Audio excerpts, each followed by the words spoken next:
जय हिंद साथियों, आप सभी को प्यार भरा नमस्कार। दोस्तों, आज खिचड़ी का पर्व है। हमारे वहाँ भोजपुरी में खिचड़ी का पर्व बोला जाता है, हिंदी में मकर संक्रांति बोला जाता है।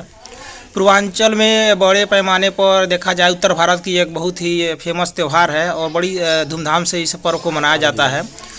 खिचड़ी का पर्व का जो सबसे खास चीज़ होती है आपको दिखाना, देखिए अभी हम रखे हैं इसको। तिलवा, ढोड़ी, लाई और ये सब चीज़ें बहुत बनती हैं और इसी दिन बहुत सब खाने को मिलता है, जो कि साल का या कहीं न कहीं एक ठंडी का या त्यौहार, ठंडी के मौसम में त्यौहार आता है। तो सबसे बड़ी दिक्कत ये होती है जब पहले हम लोग जब छोटे छोटे थे तो ये सब चीज़ें जब त्यौहार आता था तो कहीं न कहीं इस दिन सबसे पहले आपको स्नान करना पड़ेगा, उसके बाद ही ये सब चीज़ें खाने के लिए मिलेगा। और आज तो खैर अब बहुत सारे बदलाव हो चुके हैं इस तमाम त्योहारों को। बहुत सारी चीज़ें जब जो पहले होती थी अब उसमें बदलाव हो चुका है। समय के साथ लोग अपने आप में परिवर्तन कर रहे हैं। पहले के त्योहारों में बहुत सारा एक तरह से देखा जाए तो खर्चा अधिक, इससे ज़्यादा खर्चा होता था और लोग इस त्यौहार के चक्कर में लगभग 15 दिन 20 दिन पहले से ही तैयारी करते थे, जिसकी वजह से तमाम उनका समय तो उसमें लगता ही था। साथ ही साथ व्यक्ति का मानसिक रूप से कहीं ना कहीं व्यक्ति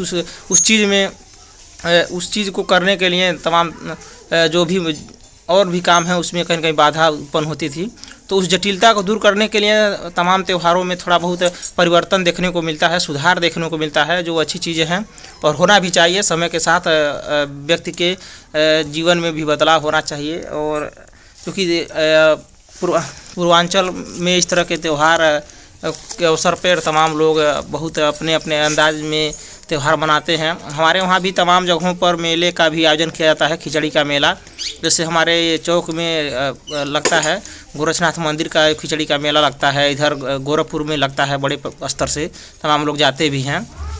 तो आज हम आपसे बातचीत करने के लिए इसे ब्लॉग को इसलिए बना रहे हैं तो चूँकि जो कुछ पुरानी बातें उसको थोड़ा याद किया जाए। तमाम देखते होंगे आज भी लोग अपने बहन बेटियों के यहाँ खिचड़ी का जो कहीं न कहीं लोग भेजते हैं, खिचड़ी भेजते हैं, जिसमें चावल जो भी अन्न सीधा मतलब हुआ, खाने पीने की चीज़ें, लाई, ढोड़ी, तिलवा, ये सब चीज़ें बनाकर लोग भेजते हैं, तैयारी करते हैं।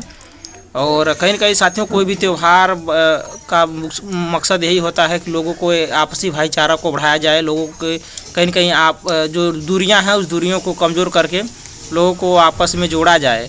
क्योंकि आज के इस भागदौड़ में अगर देखा जाए तो लोगों के पास समय पर्याप्त नहीं मिल पाता है। लोग कहीं न कहीं सब लोग व्यस्त हैं अपने कामकाज में, और जो आधुनिक युग है कहीं न कहीं भागदौड़ का युग है।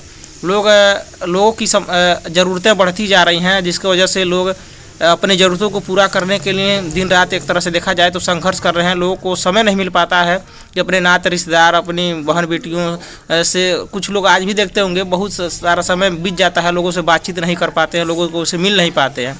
तो इस त्यौहार के बहाना ही एक तरह से मिल जाता है कि लोग एक दूसरे से मिलते हैं, एक दूसरे का हाल चाल जानते हैं।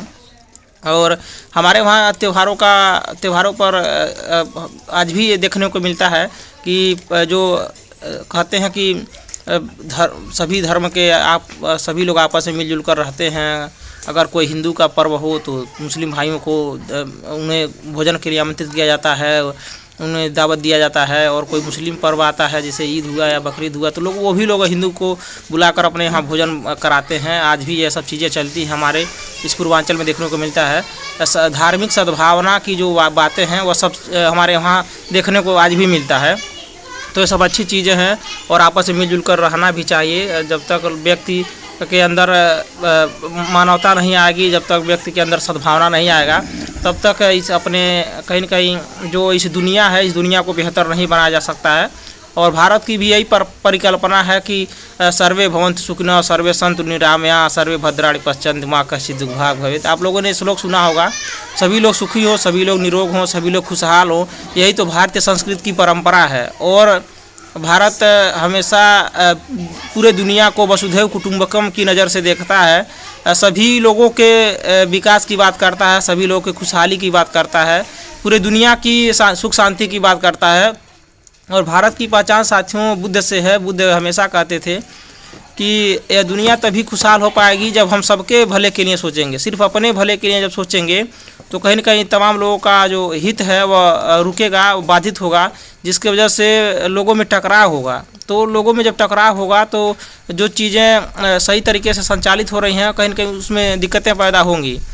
तो हमें सिर्फ अपना ही नहीं सोचकर पूरे समाज के बारे में जब तक व्यक्ति नहीं सोचेगा, जब तक सर्वे भवन्ति सुखिनः की भावना लोगों के अंदर नहीं आएगी, तब तक जो बेहतर विश्व की परिकल्पना की गई है, बेहतर लोगों के विकास की जो बातें होती हैं वो कहीं न कहीं अधूरी रह जाएंगी। तो इन सब चीज़ों पर भी हमें फोकस करना है और सभी लोगों से यही आग्रह है कि जितना हो सके आप लोगों के बीच में आपसी भाईचारा पर भी बल दिया जाए। लोगों को जो तमाम लोग धर्म और राजनीति के नाम पर लोगों को लड़ाते हैं, आपस में भेदभाव कराते हैं, ऐसे लोगों से दूरी बनाइए और समाज के सभी तबकों के हित के जब बातें होंगी तभी जाकर हमारा देश खुशहाल होगा, हमारा समाज खुशहाल होगा। क्योंकि समाज में जो भी लोग रहते हैं सबकी अपनी एक अलग प्राथमिकता होती है। एक किसान है तो उसका जो पेशा है खेती करना वो बहुत बड़ी मायने रखता है, क्योंकि अगर व्यक्ति कितना ही संपन्न हो जाए लेकिन जब तक उसे अनाज नहीं उपलब्ध होगा तब तक जीवन संभव नहीं है। ठीक वैसे ही मजदूर की भी अपनी एक उपयोगिता है। तमाम जो आप बड़ी बड़ी बिल्डिंगें देखते हैं उसमें मजदूरों का बहुत बड़ा सहयोग होता है, उनका परिश्रम होता है, उनका खून होता है। ठीक वैसे ही अपना इंजीनियर का अपना अलग महत्व है। यानी समाज के जो भी तबके हैं सबके सहयोग से ही एक बेहतर समाज बनता है।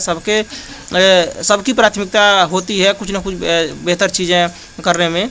चूँकि आज हम खिचड़ी का पर्व है, देख सकते हैं हमें भी मिला है लाई तिलवा खाने के लिए, तो हम भी इसका आनंद लेंगे। आप सभी से भी आग्रह है कि आप जहाँ भी हों खुशहाल रहें, आप लोग बेहतर तरीके से त्यौहार को मनाएं।